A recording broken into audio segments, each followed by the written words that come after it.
यह भी है कि पार्टी के पास कोई विश्वसनीय नेतृत्व तो नहीं है। राहुल गांधी नेता के रूप में लगातार असफल हो रहे हैं। न तो कांग्रेस उन्हें छोड़ने को तैयार है और न ही राहुल गांधी कांग्रेस छोड़ने को तैयार है। इसलिए कांग्रेस के पुरुषार्थ की कोई, पुनरुद्धार की कोई उम्मीद दूर दूर तक दिखाई नहीं देती है।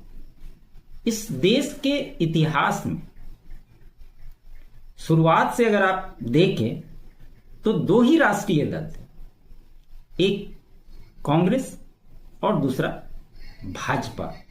लेकिन 1990 के दशक में गुजरात में पहली बार जनता दल के साथ भाजपा की मिलीजुली सरकार बनी थी और 95 में फिर वो बनाई और 95 से लेकर 2025 यानी कि 30 साल तक, इसमें एक साल राष्ट्रपति शासन लगा था जिसके चलते गड़बड़ाया था मामला, लेकिन उसके बाद से लगातार वो सत्ता में बनी रही गुजरात में।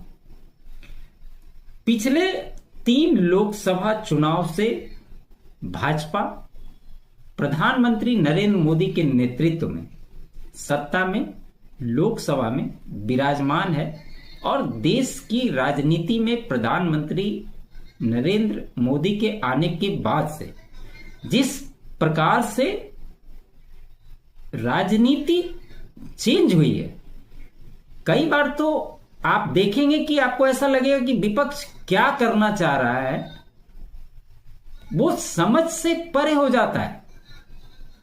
मतलब नरेंद्र मोदी ये एक नाम इस पूरे विपक्ष के लिए इतना टेंशन क्रिएट करता है कि इनके बस में अगर हो तो ये